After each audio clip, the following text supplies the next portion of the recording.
చూసినట్లయితే బీఆర్ఎస్ తో ఆర్ఎస్పీ పొత్తు అంటూ కూడా మనం చూస్తున్నాం. లోక్సభ ఎన్నికల కోసం కేసీఆర్ తో భేటీ, లోక్సభ ఎన్నికలకు ప్రవీణ్ కు అండ్ కేసీఆర్ కు మధ్య కుదిరిన పొత్తు. ఆర్ఎస్ ప్రవీణ్ కు ఆయనకు నాగర్ కర్నూలు టికెట్ ఇచ్చేందుకు కూడా సిద్ధమవుతున్నారు కేసీఆర్. ఎందుకంటే ఆల్రెడీ అక్కడ స్థానిక ఎంపీగా ఉన్న రాములు మొన్నే రిజైన్ చేసి బీజేపీకి వెళ్ళి ఉన్నారు. ఆయన కొడుకైన భరత్కు అక్కడ బీజేపీ టికెట్ని కూడా అనౌన్స్ చేసింది ఆల్రెడీ. సో నాగర్ కర్నూలు స్థానం అయితే ఖాళీగా ఉంది బీఆర్ఎస్ వైపు నుంచి. ప్రవీణ్కి ఆ టికెట్ ఇచ్చేందుకు కూడా సిద్ధమవుతూ ఉన్నారు కేసీఆర్. మాయావతితో మాట్లాడి సీట్ల సర్దుబాటు చేసుకుంటాం, బీఎస్పీ అధినేత మాయావతితో మాట్లాడతామంటూ కూడా ఆయన మాట్లాడారు.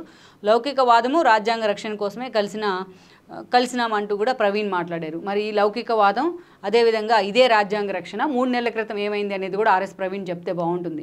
ఆయనకంటూ కూడా ఒక సోలో ఇమేజ్ ఉంది. ఆల్రెడీ మనం చెప్పుకున్నాం కదా, స్వారోస్తో కావచ్చు, గురుకుల సంక్షేమ హాస్టల్ని ప్రగతిబాట పట్టించిన విధానంలో కావచ్చు, ఎన్నోసార్లు కేసీఆర్ఏ ఆయనకు అనధికారికంగా ఎన్నో ఇవ్వడం కూడా జరిగింది. కొన్ని ఇష్యూస్లో అంత పవర్ఫుల్ పోస్ట్లో కూడా ఉన్నారు ఆయన. స్వారోస్ పేరుతో ఆయన టీం కూడా ఉంది రాష్ట్ర వ్యాప్తంగా. అలాంటి ఆర్ఎస్ ప్రవీణ్ మొన్నటి 3 నెలల క్రితం కూడా అసెంబ్లీ ఎన్నికల్లో కేసీఆర్కి వ్యతిరేకంగా ప్రచారం చేస్తున్నారు.